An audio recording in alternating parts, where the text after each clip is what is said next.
Glória a Deus. Eu quero ler o texto bíblico em Romanos, capítulo 12, versículo 2.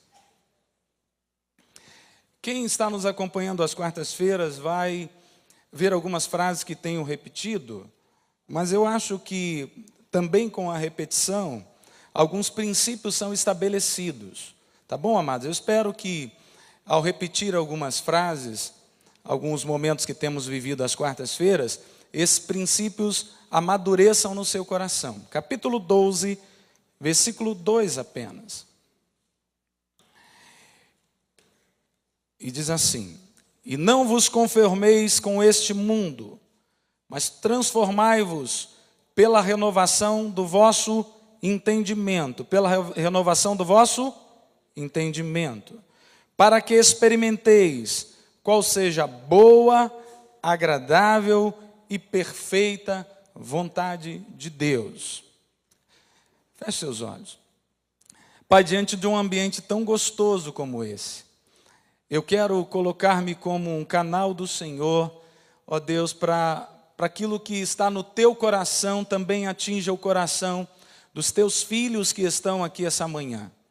Em nome de Jesus, que esse ambiente seja um ambiente, ó Deus, de semeaduras profundas e transformadoras, oramos no nome precioso de Jesus. Amém.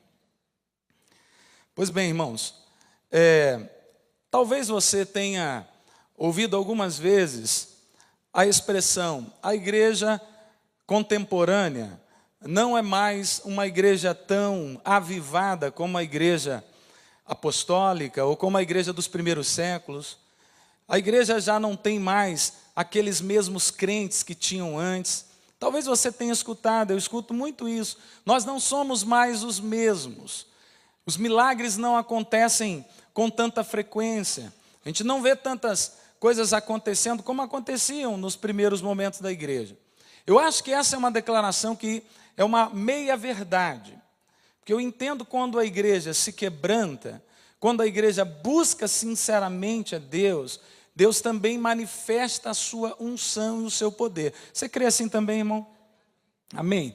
Eu estava lendo por esses dias um avivamento que houve alguns anos atrás, e bem perto da nossa realidade, do nosso tempo, as Ilhas Fiji, avivamento nas Ilhas Fiji. Quem já ouviu falar avivamento nas Ilhas Fiji? Pois é, Deus fez algo tão tremendo naquele lugar. Um lugar que vivia mergulhado em idolatria, em uma confusão social terrível. Você pensa em problemas sociais. Então, se a gente colocar os olhos nas Ilhas Fiji, a gente vai entender que esse povo estava arruinado socialmente e também na sua adoração, mergulhado numa idolatria. Até que a igreja, segundo o coração de Deus, se quebranta ao Senhor e começa a buscar a Deus sinceramente, começa a arrepender-se dos seus pecados, começa a buscar ao Senhor profundamente. Então Deus começa a trazer um avivamento para aquele lugar. A coisa era tão séria, amados, que a terra já não produzia mais. Então a gente fica olhando lá para o período da ação profética de Ageu, por exemplo. Ageu, ele exerce sua função profética, e justamente num tempo em que tudo o que eles faziam não prosperava. Eles se alimentavam e não se fartavam. Eles bebiam e não se saciavam. Não é? Eles economizavam em saquetéis furados. Por quê? Porque, diz a palavra, porque eu, o Senhor, fiz isso. Ou seja, o juízo de Deus se estabeleceu lá naquele período da ação profética de Ageu, e também acontece a mesma coisa nas Ilhas Fiji. Mas, amados, Deus começa a mudar a história quando a igreja se quebranta. Então, essa afirmação de que a igreja não é mais a mesma é uma meia-verdade, porque se eu e você nos quebrantarmos diante de Deus, rasgarmos o nosso coração diante do Pai, Ele há de manifestar a glória dEle no nosso tempo. Amém, amados? Pois bem, mas o que parece que nos traz uma preocupação, uma inquietação, é quando tomamos forma de alguns conceitos desse mundo, e o texto fala disso. Fala de não nos conformarmos com este mundo, ou seja, não tomarmos a forma deste mundo, mas ser renovado no nosso entendimento para experimentarmos a boa, perfeita e agradável vontade de Deus. Então, o que parece que atrasa, o que parece que impede, amarra a manifestação de Deus, está relacionado com uma renovação do entendimento. Está relacionado com nosso entendimento na adoração. Nós temos falado a respeito dessas relações, às vezes confusas na adoração a Deus. Nós estamos traçando um paralelo entre o reino de Deus e o nosso reino. Mas me parece que em algumas situações, e eu quero que você pense comigo e seja inquietado por essa palavra, me parece que em algumas vezes o nosso exercício espiritual, o nosso exercício de celebração, culto a Deus, busca estabelecer nosso próprio reino. Eu quero pensar com vocês e fazer um paralelo. Se o que estamos fazendo é um exercício para estabelecer nosso reino ou estabelecer o reino de Deus. A palavra diz em Mateus 6,33 que devemos buscar primeiro o reino de Deus e sua justiça, e as demais coisas vos serão acrescentadas. Então o reino é de quem? É meu ou é dele? É dele. Então quem dita as regras? Quem estabelece os princípios? O dono desse reino. Amém, amados? Nós somos o que nesse reino? Servos e não senhores. Eu não digo a Deus o que Ele deve fazer, não é? Eu apenas absorvo o que Deus tem para mim. Eu busco o que está no coração de Deus. Então eu quero pensar com vocês de forma muito prática, e vocês vão começar a entender o que é que estamos fazendo, e talvez analisar, e o Espírito Santo nos leve a mudar algumas questões na nossa vida. Por exemplo, quando eu canto, há um conceito de que quando eu canto para alegrar a Deus. Por quê? Porque alegrando a Deus, Ele satisfaz o desejo do meu coração. Eu venho à igreja uma vez por semana, duas, dominicalmente à igreja, por quê? Porque eu sei que vir à igreja agrada o coração de Deus. E agradando o coração de Deus, Ele agrada o meu coração. Eu oro por quê? Eu oro porque eu quero sensibilizar o coração de Deus. Para quê? Para Ele atender os desejos do meu coração. Eu jejuo por quê? Eu jejuo porque eu quero mostrar para Deus o quanto eu sou espiritual. Porque se Ele olhar para mim e ver alguém espiritual, Ele vai atender os meus desejos. Eu entrego o dízimo e sou audacioso em ofertas, por quê? Porque no fundo, essa minha relação é uma relação de alguém que está esperando que seja devolvido com juros e correção monetária. Você está me acompanhando aí, irmão? Muitas vezes, e eu não sei se é o teu caso, eu estou apenas pensando com você. Muitas vezes nós buscamos em campanhas espirituais, né? Tem muita gente, vou na campanha dos 7 dias, não estou fazendo juízo de valor disso não, apenas pontuando você, porque talvez você conheça alguém exatamente assim, ou talvez você pratique isso. Eu quero apenas que você analise as reais motivações pelas quais você faz essas coisas. Então as pessoas vão 7 dias, e depois dos 7 dias, 30 dias, 15 dias, sei lá. No fundo, você está na expectativa que depois desses dias de oração e de busca, você seja recompensado pelo tempo de busca que você tem. Gente, pensem comigo. Que reino é esse? O de Deus ou o nosso reino? Porque no fundo, os nossos exercícios, eles estão olhando para nós. Porque é o que eu vou receber. Agora vamos olhar todas essas relações na perspectiva de quem foi renovado no seu entendimento, na perspectiva do reino de Deus. Pastor, então Deus não abençoa? Então vamos olhar aqui. Por que é que eu venho a esse lugar? Por que é que eu venho 2, 3 vezes, dominicalmente a esse lugar? Amados, porque eu tenho prazer em me reunir com os santos, porque eu sei que essa é a casa de Deus. Amém? Eu venho aqui não é para encontrar a minha vontade, eu venho para encontrar a vontade do Pai. Você entende isso, amados? Já começou a mudar? Eu não venho para buscar a minha, mas a vontade do Pai. Eu canto para quê? Eu não canto no fundo para ter alguma coisa de troca, em troca. Eu canto porque eu amo Jesus. Eu canto porque, amados, é um prazer para mim dizer frases, sabe? É para Deus levantar minhas mãos, é a expressão do meu amor ao Senhor. Por que que eu oro? Eu oro porque eu quero compartilhar minhas aflições, minhas alegrias com quem eu amo. É por isso que eu oro. Mas pastor, eu não posso orar por minhas necessidades? Claro que sim. Mas tua real motivação é, eu vou buscar a Deus para encontrar o que Ele quer para mim. Porque quando eu oro, eu não posso estar comunicando a Deus minha vontade. Você já viu, amados, quando a gente ora, na verdade a gente está comunicando. Porque se Deus diz o contrário para a gente fica raivoso toda a vida. Não é? A gente não quer aceitar. Não, peraí, não tem unção. Não, está faltando alguma coisa, eu tenho que buscar em outro lugar. Eu tenho que ir para outros movimentos, porque aqui não tem poder. Por quê? Porque nós, na verdade, não estamos com o coração dependente para ouvir o que Deus vai falar. E Deus pode dizer um não para você. Ouviu, amados? É difícil isso, mas Deus pode dizer um não para você.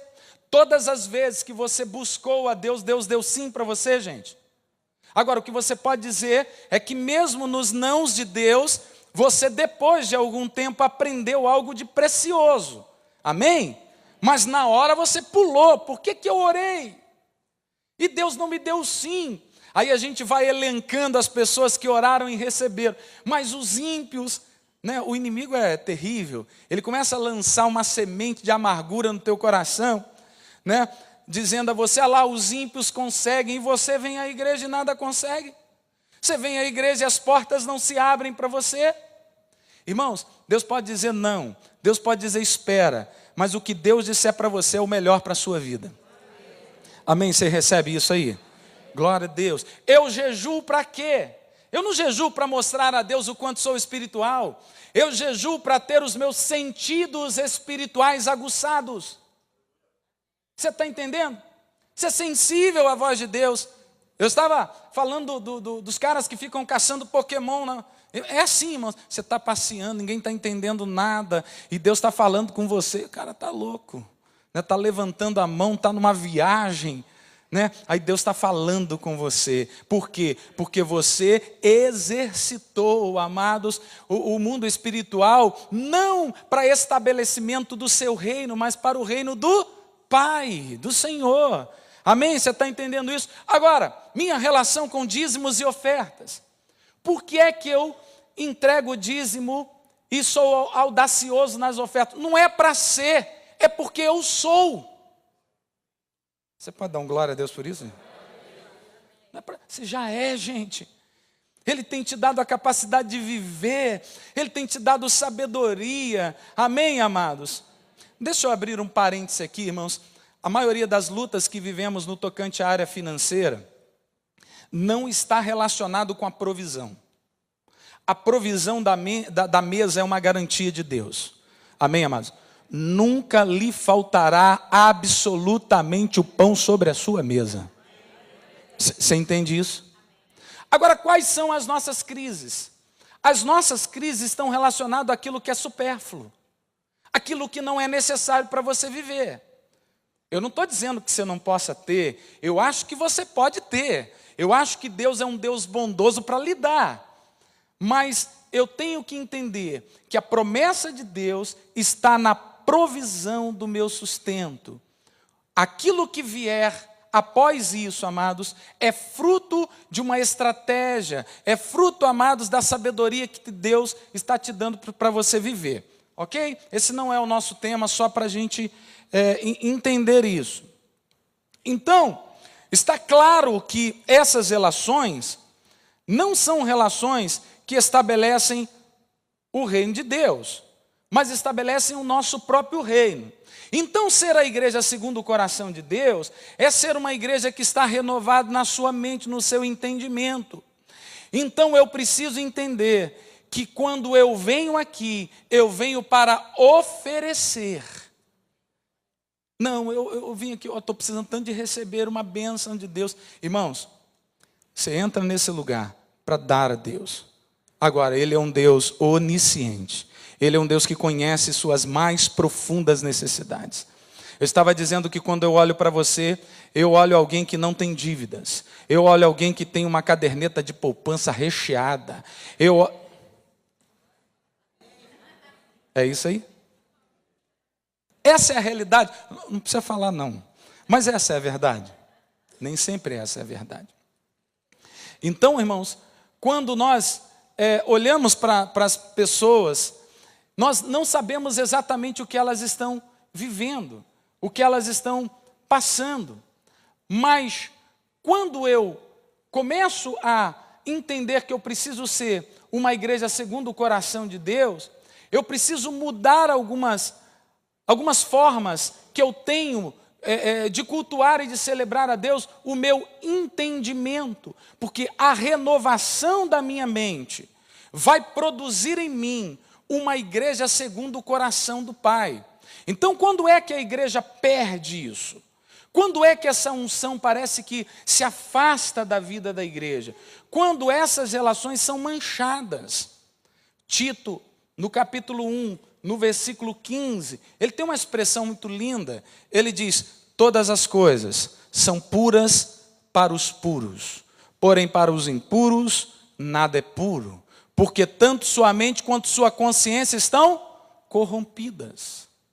O problema está na consciência de reino que eu tenho. Uma igreja segundo o coração de Deus é uma igreja que tem uma consciência de reino, que vive, amados, para Ele. Agora, Ele é bom e olha para você e vê tuas necessidades e atende suas necessidades. Amém, amados? Há uma expressão que eu gosto muito: tudo aquilo que pedirdes ao Senhor, Ele vos fará, vírgula, a fim de que o Pai seja glorificado no Filho. Porque a gente às vezes, não, tudo que eu pedir Deus vai me dar. Não há absolutamente nada que eu peça a Deus e que Ele não me dê. Então a gente se frustra. Há uma geração enorme de pessoas que entram pelas igrejas e vão embora frustradas, porque alguém alcançou bênçãos da parte de Deus. Portas se abriram para algumas pessoas e outros dizem: não, minha vida estagnou-se, depois que eu vim para a igreja parece que a coisa piorou. Você já ouviu de alguém dizer isso? Já assim ou não? Não é? Isso é muito frequente. Ah, não, eu estava muito bem, mas depois que eu vim à igreja parece que as coisas não estão bem. Sabe por quê, irmãos? Nós entramos numa crise. Ei, o evangelho desconstrói primeiro. Você está entendendo? O evangelho confronta você primeiro. Ele desconstrói os valores que aí quer estabelecer o reino do homem. Para quê? Para estabelecer o reino de Deus. Então é um confronto isso. Por quê? Porque minha vida nasceu para a glorificação do Senhor. Eu nasci para glorificar a Deus. Agora, isso é utópico, né, gente? Algumas pessoas pensam: nunca alcançaremos isso. Não será possível sermos uma igreja segundo o coração de Deus. Só não seremos uma igreja segundo o coração de Deus, amados, se não nos quebrantarmos diante da face do Senhor. Quando olhamos para a igreja de Atos dos Apóstolos, nós vemos uma igreja que tem problemas como os nossos problemas.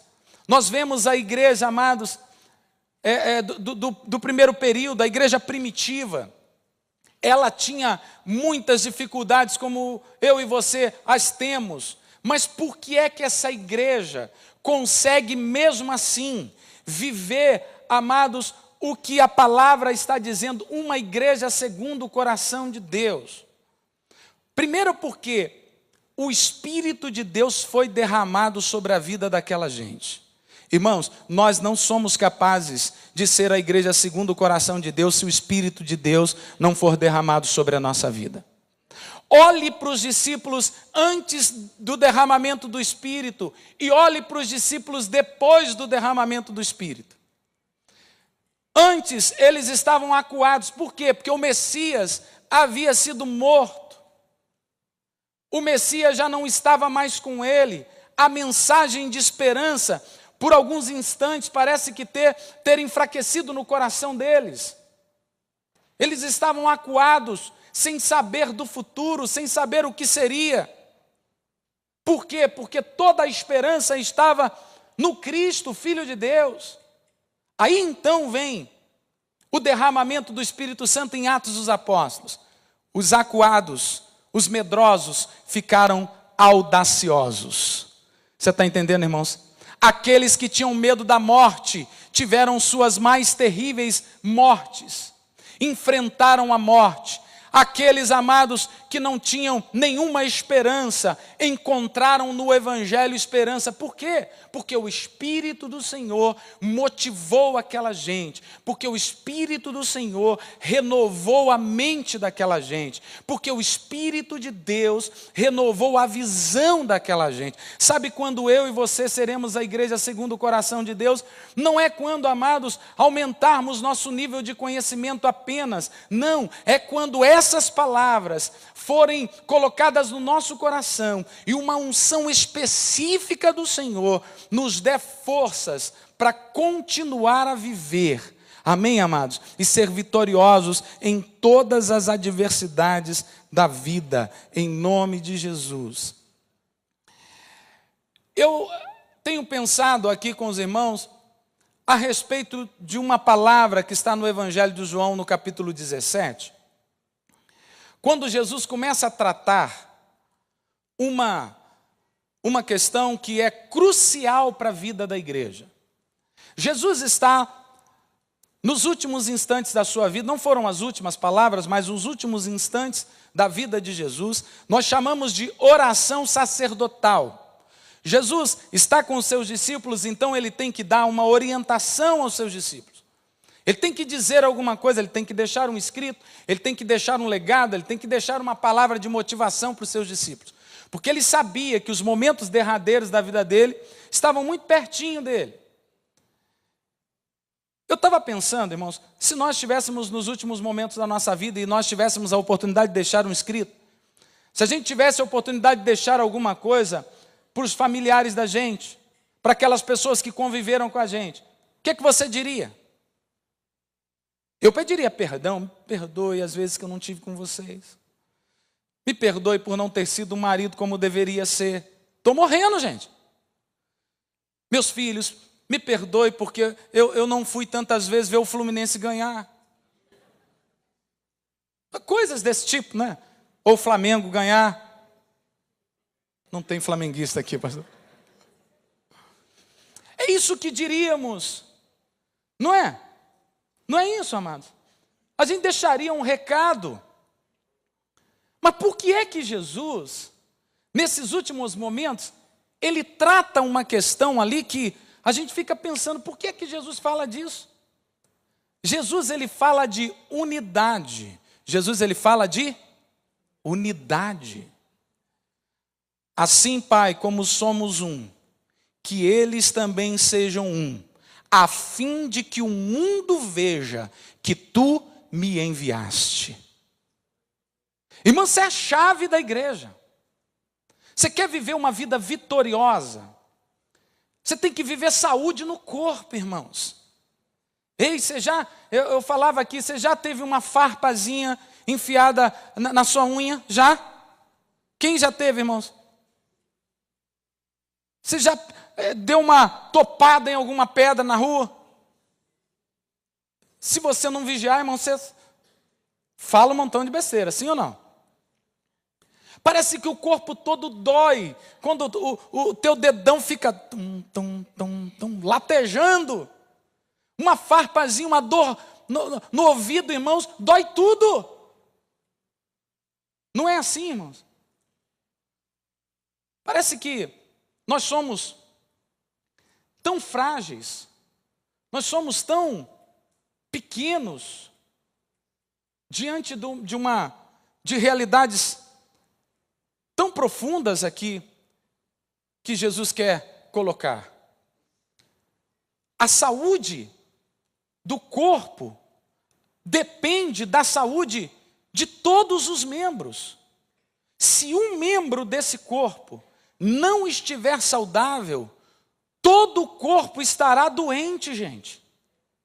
A gente fica achando que os nossos problemas, que as nossas questões estão relacionadas a correntes no mundo espiritual. Está relacionada com, amados, alguma coisa que fizeram com a gente. Não, eu acho que jogaram um pozinho lá no quintal da minha casa. Eu acho que me deram alguma comida imacumbada.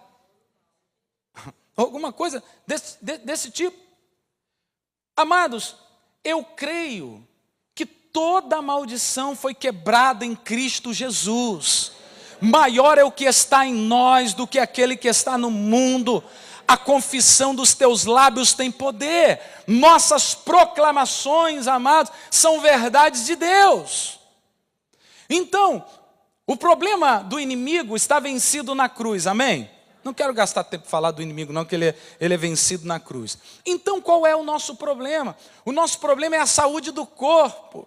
Por que Jesus trata isso nos últimos instantes da vida dele? Porque ele sabia que a igreja viveria dias difíceis. A igreja viveria dias complicados. A igreja viveria facções. A igreja viveria um tempo de dissensões. E aí, quando eu penso nisso, eu olho para a igreja lá de Corinto, eu olho para uma igreja cheia do Espírito Santo, amém, amados? A igreja de Corinto é uma igreja do movimento do Espírito, é uma igreja onde os dons espirituais são derramados, é uma igreja, amados, onde pregadores, doutores, mestres, homens cheios de Deus, manifestam seus dons naquele lugar. No entanto, logo no primeiro capítulo, o apóstolo vai começar, amados, a exortar acerca da unidade. Por quê? Porque havia um grupo dizendo, sou de Apolo, sou de Cefas. Ei, sou de Paulo. Porventura esses morreram por vós? Ele já começa a colocar ordem na casa. Por quê? Porque mesmo sendo uma igreja cheia do Espírito, nós estamos sujeitos a viver, amados, uma doença no corpo. E essa doença do corpo, muitas vezes, amados, é o motivo pelo qual a igreja não está vivendo, ou talvez viva momentos, mas o que Deus deseja para a nossa vida é uma geração que a cada vez que, amados, estejamos aqui nesse ambiente, o Espírito de Deus seja derramado, que o fraco encontre força, que aquele que, amados, entra para cá oprimido encontre libertação, que o sofrido encontre, amados, um alívio para o seu sofrimento, para aquele que está sem direção, encontre em Deus uma direção. Amém, queridos? Deus quer, amados, que todos os nossos momentos sejam dias abençoadíssimos, momentos cheios de graça, momentos cheios de unção. Agora, está relacionado a quê? Não estamos buscando tanto, não estamos orando tanto, não estamos jejuando tanto. Talvez não estejamos tão unidos como deveríamos estar. Escute isso. Deus move céus e terra para fazer o impossível. Quem crê nisso? Agora, para fazer o possível, Ele não move um dedo. Você pode dizer um amém, um glória a Deus na mesma proporção? Ele não move um dedo para fazer o que você deve fazer. A gente está pedindo a Deus estratégias e elas já são dadas. Então por que Jesus trata, irmãos, desse tema de unidade? Porque a unidade é a chave de uma igreja segundo o coração de Deus. Quando nossas relações são superficiais, nos afastamos do modelo da igreja apostólica, daquilo que estava no coração de Deus a respeito de igreja, a respeito de corpo de Cristo. Sabe o que o inimigo tem tentado fazer? Tornar o evangelho extremamente individualista. Um evangelho, amados, que o meu reino é que importa, minhas dificuldades é que importam, o meu sofrimento é maior do que o sofrimento do outro, a minha luta é maior. Não, eu não posso fazer nada por ninguém, porque eu sofro tanto. Pastor, tu não conheces minha realidade é muito complicada. Eu vim de uma casa e a minha família, minha tribo era menor, eu era o menor da minha tribo. Está te lembrando de alguma coisa? Pois é. Então, amados, nós temos tantas lutas, nós temos tantas questões que às vezes a gente vai colocando, mas o que o Senhor Jesus, nesses últimos momentos, Ele está trabalhando é a unidade na igreja. Quem é que pode mudar isso? Eu e você, amados. Ninguém mais pode mudar essa questão. Eu olho para você, amados, e a Bíblia nos chama de irmãos. Você é meu irmão. Ei, querido, você é meu irmão. Você pode não parecer comigo, mas você é meu irmão. O irmão senta à mesa com você. O irmão compartilha. Quando é um irmão mesmo, sabe? Tem irmãos que são irmãos mesmo. É alguém que você olha nos olhos e você sabe quando a coisa não vai muito bem. As expressões corpóreas vão falando. É alguém que você chora com ele. É alguém que você se alegra com ele. É alguém quando você passa pelos corredores, parece que, amados, liga alguma... Ele não está bem hoje. Ei, você já experimentou, irmãos, orar com alguém que você nunca, amados, se relacionou com ela por um instante? Quer ver quando a gente fala assim, irmãos, vamos orar uns com os outros? A gente pega logo o que está do lado. Não é assim? Não é comum isso? Porque a gente tem uma proximidade com alguém. Mas nós somos um corpo. E como corpo... Se você que pensa que é o menorzinho, ninguém lhe vê, mas se há uma aflição em você, se o dedão do teu pé está doendo, irmãos, você está sofrendo. É isso que Jesus estava dizendo, gente. Jesus estava dizendo que se alguém está sofrendo no corpo, todo o corpo está sentindo.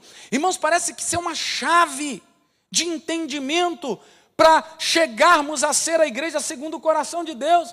A gente está achando que nos falta tanta coisa, a gente está achando que nos falta unção, que nos falta modelos diferenciados, que nos falta estratégia. Amados, nos falta unidade, queridos. Talvez alguém diga, eu gosto muito de cuidar de animais. Eu tenho meus gatos, eu tenho meus cachorrinhos. Eu estava falando que minha falecida avó morava lá na zona da Mata Mineira, numa cidadezinha chamada Cataguases. E ela tinha uma hortinha no fundo do quintal, e no fundo do quintal dela passava o rio Pomba, um rio que corta a maioria das cidades da zona da Mata Mineira. Que maravilha, que gostoso olhar para a hortinha da Dona Maria. Uma hortinha tinha cebolinha, tinha alface, tinha chicória, eu nem sabia que tipo eu acho que hortaliça é essa, eu não conhecia de fato. Muito arrumadinha. Ei, gente, tem gente que coloca lacinhos nos animais, joia, nenhum problema, nenhum pecado nisso. Né? Você leva os teus animaizinhos de estimação todos os finais de semana no cabeleireiro, né? Ok, sim, ok. Não há pecado nisso, isso é bênção. Mas posso te dizer uma coisa? O Senhor nos chamou para ser uma igreja relacional. Ele nos chamou para lidar com gente. Eu sei que gente é difícil lidar. Eu sei que às vezes você olha para alguém, não fui com ele, não sei por quê. Eu não gostei dessa camisa rosa, não gostei. Eu não gostei, eu não sei por quê. Essa camisa azul do pastor André, poderia ser azul, né? Sei lá, né, também. Acho que é. Não gostei muito. Poderia ser um azul mais clarinho. Não é assim, gente. Qual motivo que tenho? Nenhum. A gente brincava que se nós fôssemos do mundo, a gente diria, não, meu santo não foi com dele. Mas o teu santo, que é o Espírito de Deus que habita em você, ele, amados, é capaz de amar esse irmão que está do teu lado com todas as diferenças que ele tem. Você está entendendo isso? Agora, isso é um exercício que eu tenho que fazer. Isso não é um exercício que um raio vai cair do céu, que o céu se abrirá e virá, amados, anjos, que dirá a você o que você tem que fazer. Não, é um mistério já revelado. Não, isso é mistério. No tempo de Deus. Não, não é mistério, foi revelado nas Escrituras. A chave da vitória, a chave de uma igreja, amados, próspera, a chave de uma igreja conquistadora. E eu não falo da igreja instituição, eu estou me referindo à igreja que somos. Eu estou me referindo a quê, irmãos? Aponta para você. A igreja que sou. Eu estou falando de mim, daquelas relações que foram quebradas, e eu estou pedindo a Deus, amados, que quebre o jugo que está sobre a minha vida. Eu estou pedindo, amados, que alguma coisa que aconteceu no mundo espiritual, mas na verdade, um relacionamento que foi quebrado, está estabelecendo, amados, esse tempo, sabe, de portas fechadas na tua vida. Por quê? Porque eu sou um corpo, amados. Eu preciso estar unido, participante dele. Quando olhamos para a igreja apostólica, a gente olha e vê, é possível viver essa igreja. Estavam todos os dias reunidos no templo, e de casa em casa, comiam suas refeições com alegria e singeleza de coração. Não havia necessitado entre eles. Irmãos, essa é uma igreja que aprendeu a ser uma igreja segundo o coração de Deus. Sabe, Deus tem dado uma estratégia para a igreja. Para a igreja aqui, eu me sinto extremamente em casa, para a nossa igreja. Deus tem estabelecido os PGs nesse lugar, os pequenos grupos. Os pequenos grupos, eles têm uma similaridade muito grande com a igreja de casa em casa. Com a igreja que tira um tempo para relações mais próximas. Para uma igreja, amados, que partilha suas aflições, para uma igreja que compartilha suas lutas, para uma igreja que ama. Mas pastor, não dá certo, a gente trabalha muito, a gente tem múltiplas atividades. Amados, aquilo que o nosso coração está motivado para fazer, você vai encontrar um tempinho para você fazer. E talvez, amados, essa proximidade com o corpo vai abrir para a tua vida portas de conquistas tremendas em todas as áreas. Talvez esta manhã seja uma manhã de resposta para a tua vida. O que eu vou fazer? Eu estou vivendo essa luta na minha vida há anos. Eu me sinto tão fraco, tem horas que eu sou um conquistador do mundo. Tem horas que eu acho que vou conquistar uma geração. Tem horas que acho que vou ser um instrumento para ganhar multidões para Jesus. Mas tem hora que eu acho que não consigo nem me convencer. Tem hora que eu não consigo nem acreditar em mim mesmo, acreditar que Deus me comprou, acreditar que Deus me chamou. Amados, a gente vai elencando motivos para o nosso insucesso. Mas talvez, querido, seja um tempo da gente refletir que a chave da igreja é viver em unidade. Com você eu sou mais forte, irmãos. Não existe carreira solo no Evangelho. O que a gente precisa é estar mais juntos. Você pode se colocar de pé um instante, queridos? Gostaria que os nossos músicos viessem aqui. Glória a Deus. Você está recebendo essa palavra aí, amado? Olha, nós precisamos estar mais próximos. A palavra nos chama de irmãos e não de primos de quinto grau. Você já descobriu depois de anos da sua vida? Ah, é meu primo? Você nunca viu na vida. Passaram-se décadas da sua vida, você descobriu que você tem um primo. Nós somos irmãos. Nós somos um. E se esse irmão tem uma dificuldade, talvez seja o motivo pelo qual, amados, minha vida não está avançando. E eu não falo avanços no tocante à vida financeira apenas. Eu falo, amados, na sua vida integralmente. Na tua vida emocional, na tua vida espiritual, na convicção do teu chamado. Amados, estamos juntos, estar juntos é uma chave tão grande para a vitória da igreja. Por que Jesus falou sobre isso? Ele poderia falar muitas outras coisas. Ele poderia ter deixado, amados, escritos lindos, né, instruções, mas ele fala de unidade, porque unidade é a chave, gente. Unidade é a chave, queridos. estar junto, compartilhar a fé. Eu sou apaixonado pelos pequenos grupos, sabe? Eu amo a igreja. Eu acho que os pequenos grupos não anulam essa atmosfera tremenda do Espírito, não. Mas o pequeno grupo onde a gente pode sentar com o outro, sabe? Compartilhar da fé, compartilhar dos desafios, quem sabe tirar a nossa máscara, que às vezes, amados, temos que usar, né? A sociologia chama dos papéis que a gente vai tendo que assumir na vida. Aí a gente tira a máscara. Aí eu não sou o pastor Ednei, eu sou o Ednei, filho da Nadir do José. Hein? Você não é mais o doutor, você é o João.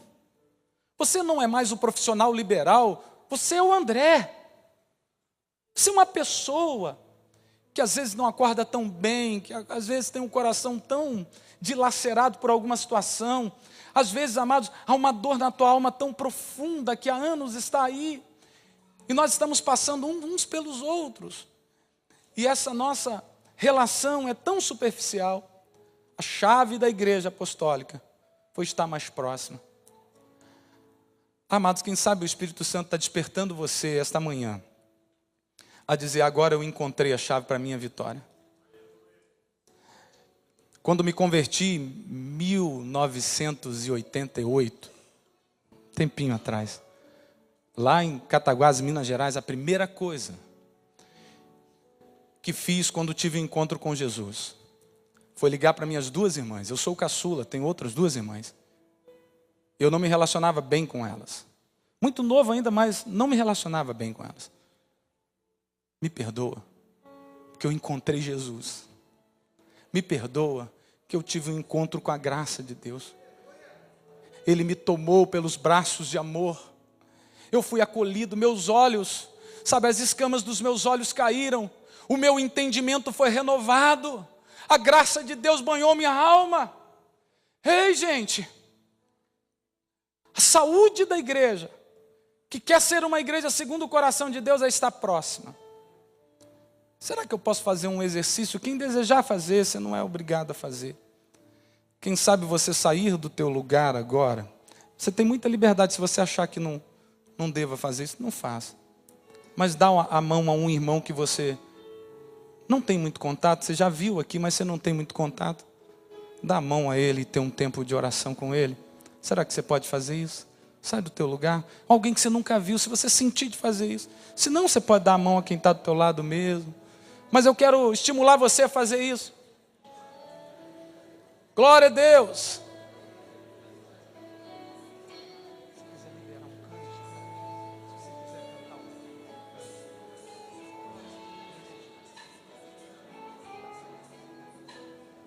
Aleluia. Ore com ele, amados. Há um ambiente profético nesse lugar. Ministra sobre a vida dele. Eu dependo de você, meu irmão. Eu dependo de que a sua vida seja uma vida vitoriosa. Eu dependo que o Espírito seja derramado sobre você. Eu sou um com você, meu querido.